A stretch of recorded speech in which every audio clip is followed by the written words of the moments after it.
Hello everyone, I'm parked. I was going to vlog while I was driving home because I just left, guess what, Newton Wellesley. Although I haven't been at Newton Wellesley in a long time, so that was good. There was an accident on the way in.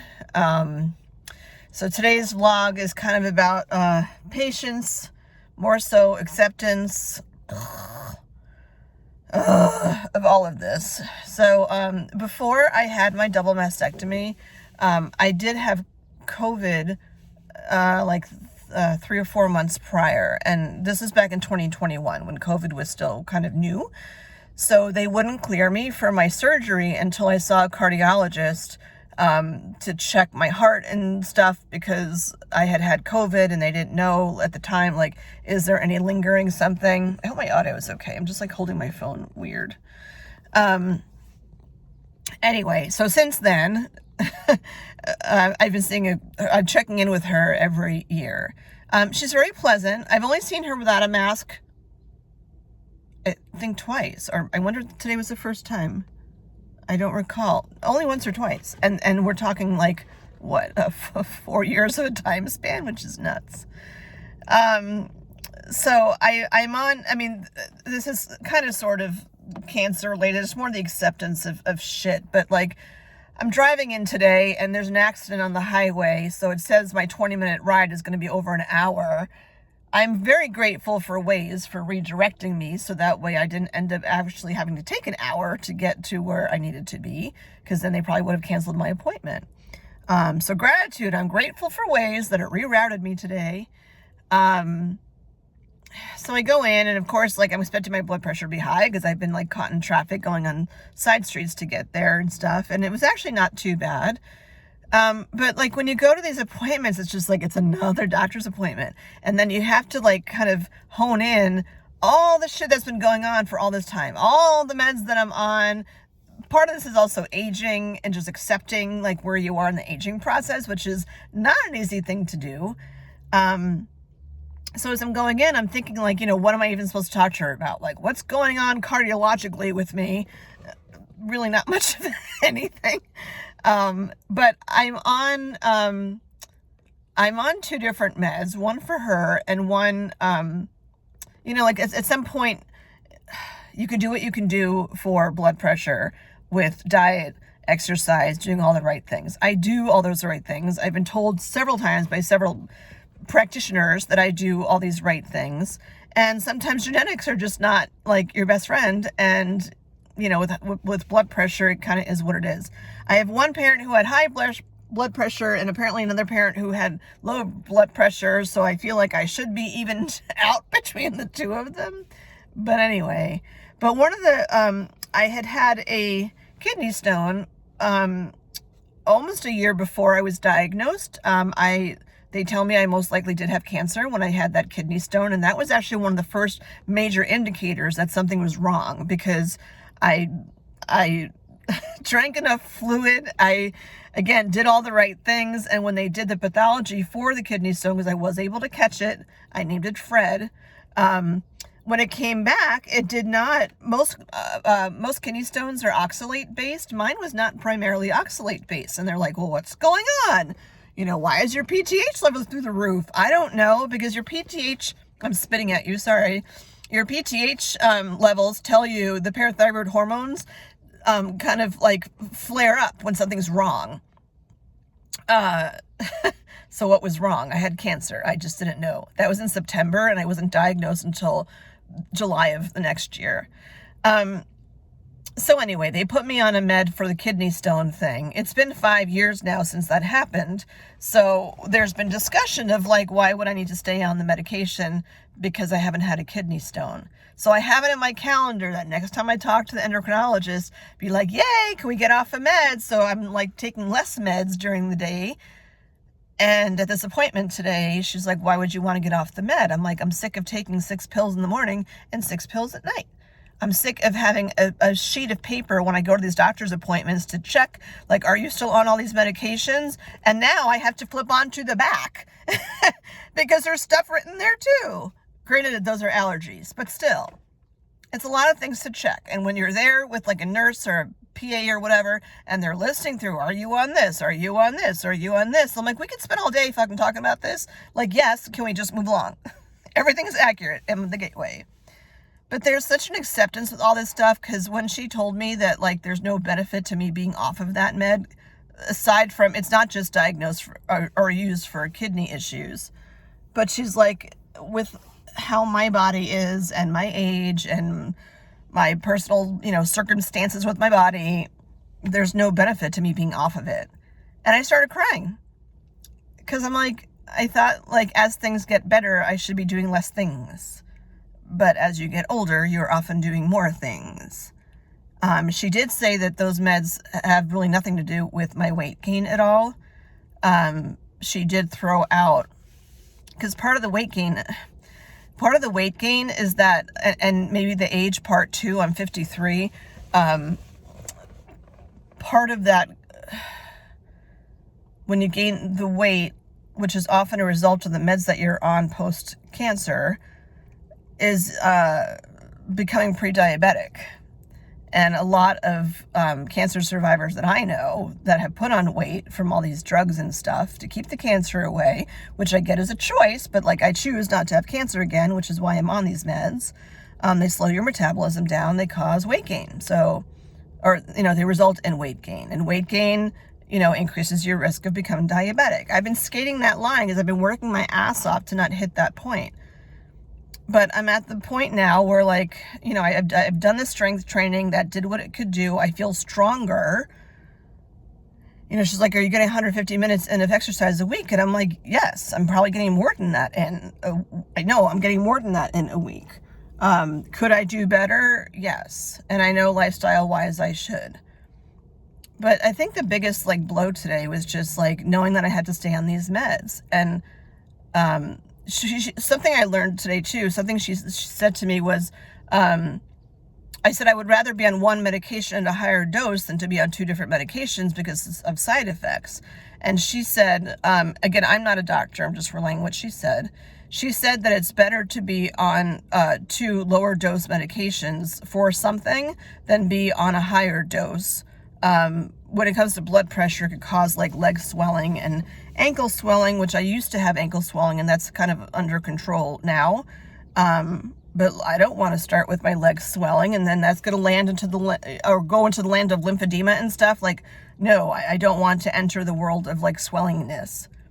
So there's a lot of acceptance that I have to process. I need to make this short because I need to get to work. But there's a lot of acceptance with this, and it's like, I'm very blessed to be, gratitude, I'm very blessed to be in the Boston area. There's like plenty of doctors here that know what the hell they're doing and what they're talking about. I actually had her feel that lump too. I'm like, I'm just going to go to every friggin' doctor and, doctors I'm supposed to see, and just have all of them feel that bump in my chest, because I still don't believe that there's nothing wrong. I very much respect this cardiologist, like, other than doing my homework on her. I like how she interacts with me. I like how she teaches me things. I like her bedside manner. I like how efficient she is with, like, she's conservative, but still, like, gets the job done. So she felt it, and she said, she has no concerns that that's anything, no worries that that's a concern at all, the lump at all. Again, what it is, I don't know. I still don't understand why it would be my xiphoid process. Maybe I need to go back to school to learn more about human anatomy. I don't know. But I felt better about that. I just feel like I'm not 20 anymore. And maybe because today's my son's birthday and he's turning 24. And maybe it's just like that also has a lot of stuff behind it where I'm like, wasn't I just 24? But then it's like, no, Jen, you're not 24. Like, I just had my roots done, I think 2 weeks ago, and already I have these like micro, like, I don't have a receding hairline. This is all gray hair. This is not what I should be putting on a dating app.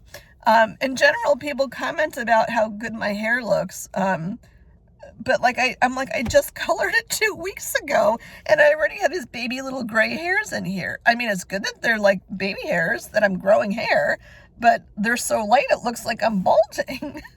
This will not be my thumbnail. But then I get my curlies here and stuff, and I just have to accept things. I've noticed with my eyes too, granted I was crying, so that doesn't help because I had decent makeup when I went in. Other signs of me aging.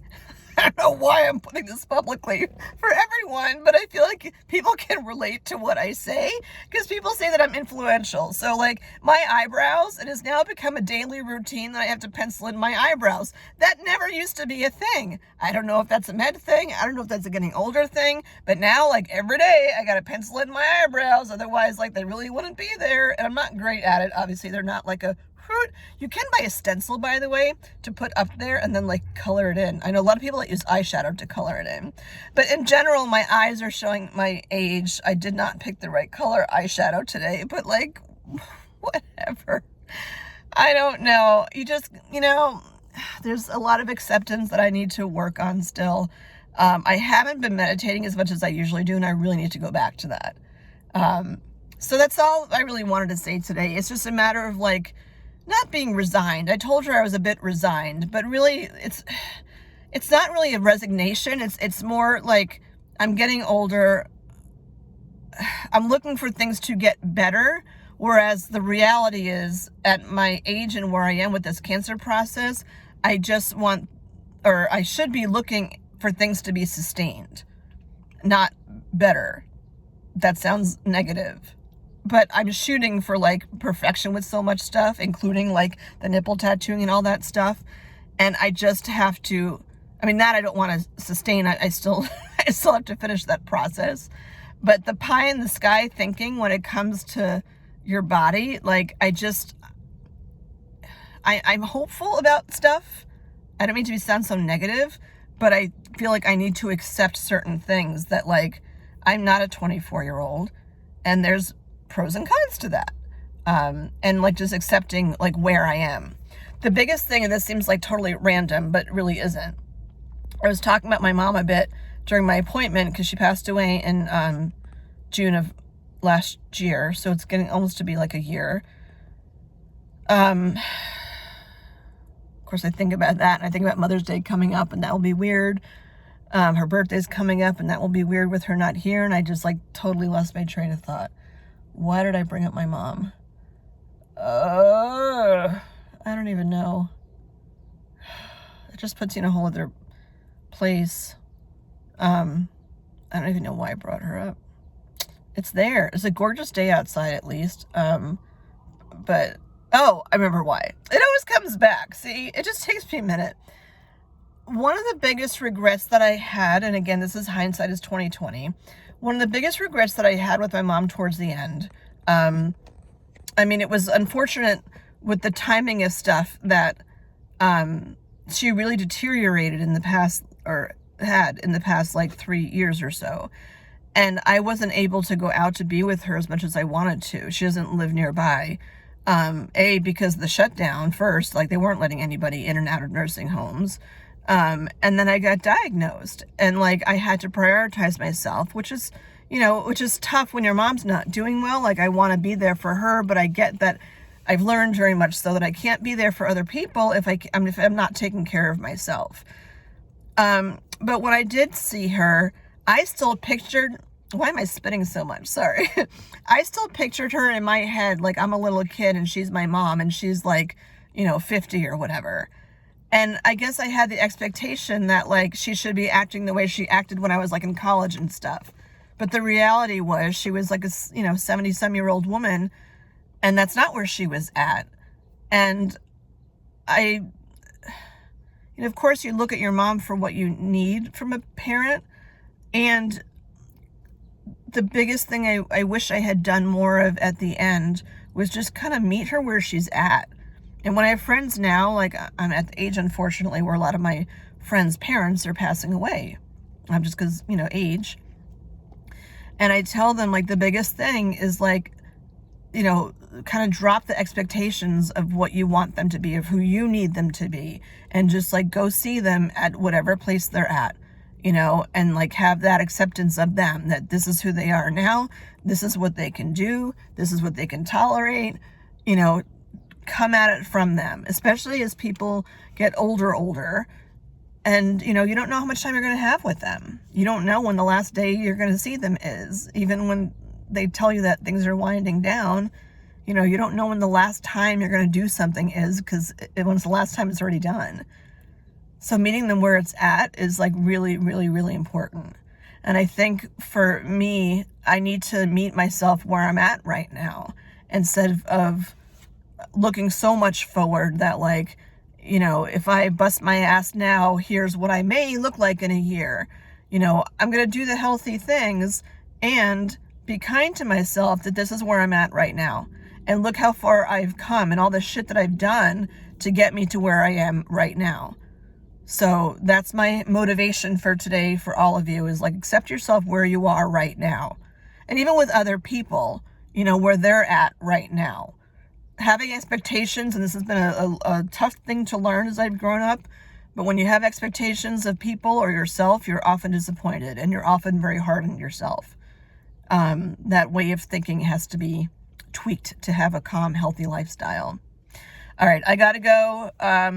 Talk soon. These vlogs are really spread out now because there's not as much stuff going on, which is good. Like, no news is good news. But usually when I come from some appointment, there's something reflective to share. So I think most of these vlogs are going to end up becoming like more like overall life lesson tidbits that I wish that I had known earlier. That kind of thing. So stay tuned if that's where you want things to go. As for the cancer journey, like, not much is changing right now. I did have my second round of nipple tattoos. They're peeling right now, which is weird to see. It's really weird to see. I'll do that in another vlog.